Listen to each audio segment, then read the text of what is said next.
Nice. Mine too. So, so did you now you said it was your hometown. Did you grow up going to that Blockbuster? Was there like some nostalgic connection for you? No, no. So I didn't grow up in Bend. I lived there the last 5 years. I actually just moved back Oh, to Eugene, Oregon, which is not too far away.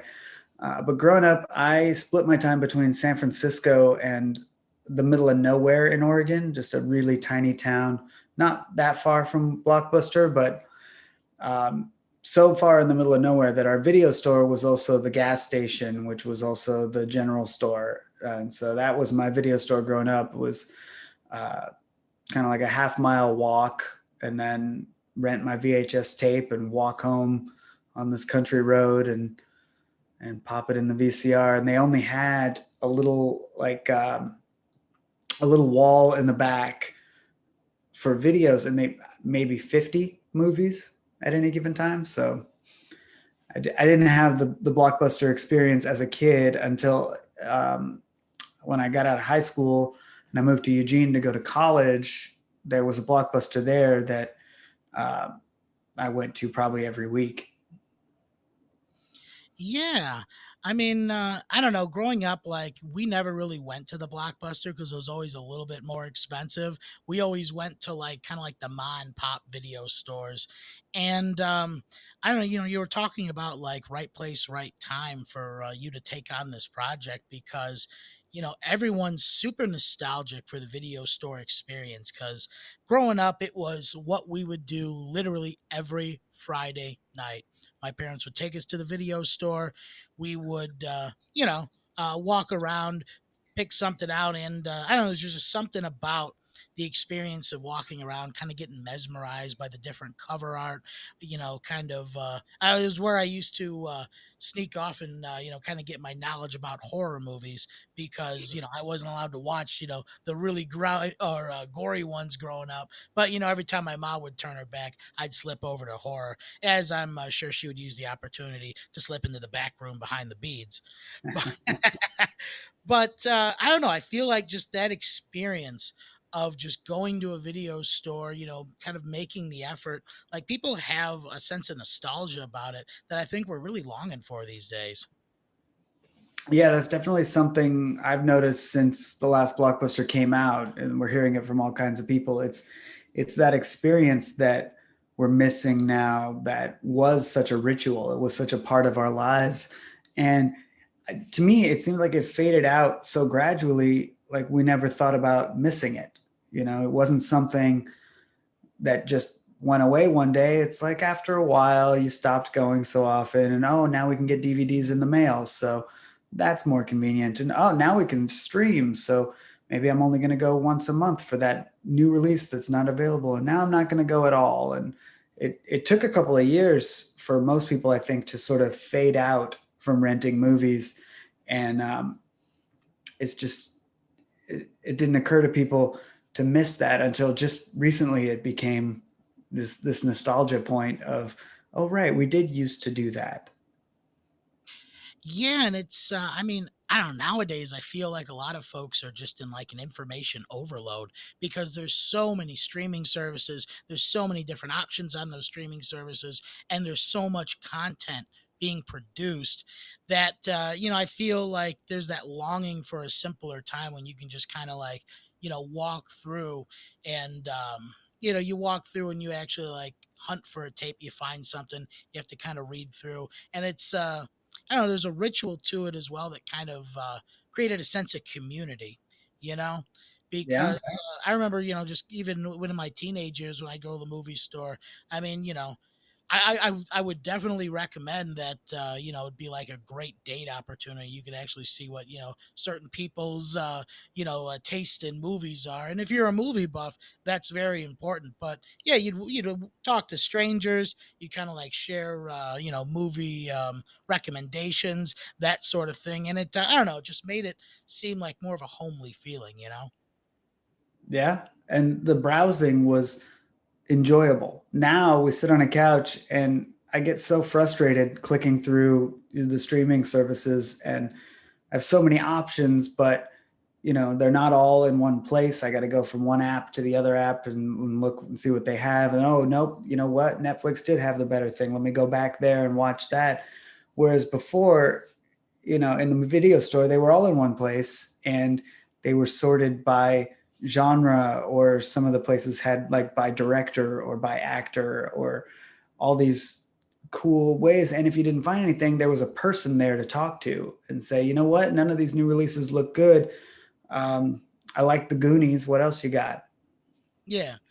Yeah, absolutely. And I remember one of the video stores that I went to growing up just had a wall that was just like, Dick's picks, Bill's picks. And, they would change week by week. So, you actually kind of got to know the people that were working there. And, it kind of helps, build that mom and pop brand a little bit as well. Mm-hmm. But I don't know, man. I feel that and this is what always happens to me, right? I'll spend like 30 to 40 minutes looking for something, and then when I put it on, I'll pass out like 20 minutes in, and I won't even Yeah. finish the movie. You know what I mean? Yeah. And that's the other thing. It's like it used to be such a chore to go and get a movie, and you spent all this time and money that I finish the movie every time. I'm committed, right? I've gone and I've walked to this place and I've taken home this VHS tape and I rewound it and I popped my popcorn and I'm going to watch a movie. And now it's like, yeah, I guess I'll watch that, but I'm going to look at my phone and I'm going to do this. And if I, get up to go to the bathroom and get distracted by something else, just forget about the movie. That happens. Whereas I feel like that didn't happen when you had to work for it. Now movies are like, they're just free, they're just everywhere. Yeah, yeah. There was definitely, I don't know. It kind of goes back to that old Jurassic Park saying, T Rex doesn't want to be fed; he wants to hunt. There was something in the hunt of going and finding a movie.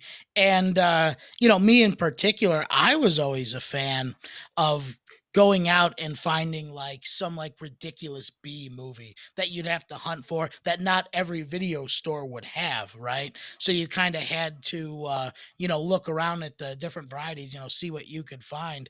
And because, I mean, particularly like the VHS age, of rentals in the early days, like there wasn't a lot of copies of certain movies, and you really had to you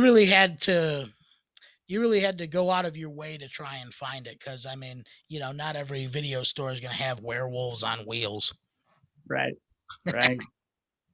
Yeah, and we definitely, when I was living here in Eugene, there was Blockbuster, but there was also like the cool video store, like you go to Blockbuster if you wanted to see whatever the new release was because they'd have 100 copies. But if you wanted that weird movie or that obscure movie, or the craziest thing that you've never heard of, that, oh man, you got to check this out, that was always at the local mom and pop store that had the guy behind the counter that was kind of mean, but he was kind of cool. And you know, that was a whole thing. So I used to go to both.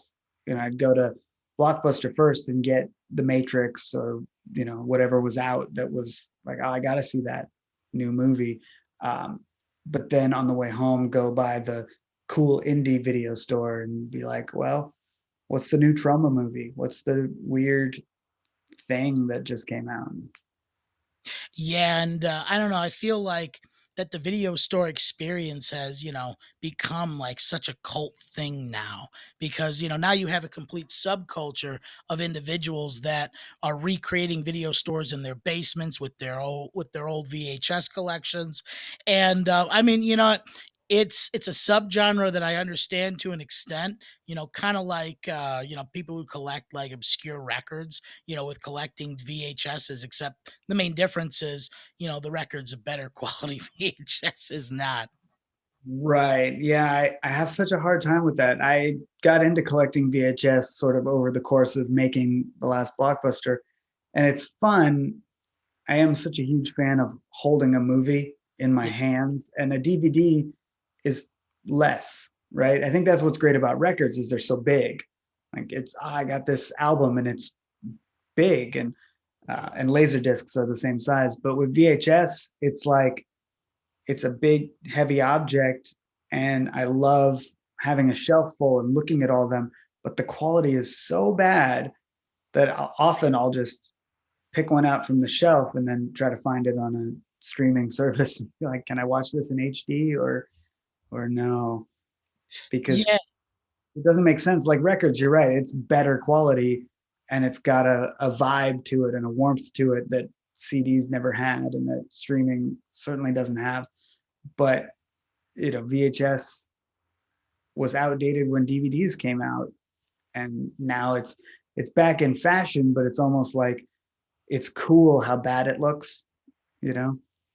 There are some movies where, because the special effects were never meant to be in HD, where they do look better on VHS because the werewolf looks real if it's kind of blurry. Whereas if you watch it on Blu-ray, it's like, oh, they never meant for this to exist in HD. right. Yeah, I mean, a prime example of that is Sleepaway Camp. There's a scene where like the killer's standing in the doorway, and spoiler alert if you hadn't seen it, it's Angela, the little girl. Well, I mean, not really a little girl. Spoiler alert as well there, but in the HD version, you can clearly see that it's not the girl, it's the boy, because they just had him as a stand-in because he was a bigger body type, right?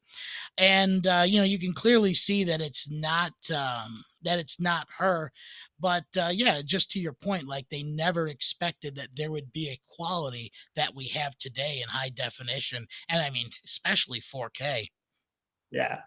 It's also fun when you see old TV shows that were shot, in 4:3, and then when they upres them and they put them on streaming now, there's like stuff happening on the sides that was cut off when it was on TV, and sometimes there'll be like a crew member or like a weird thing because they shot it on film, so it is widescreen, but there's this extra space that was never intended for people to see, so that's fun. Yeah. Yeah, I mean it's interesting to think how, technology evolves.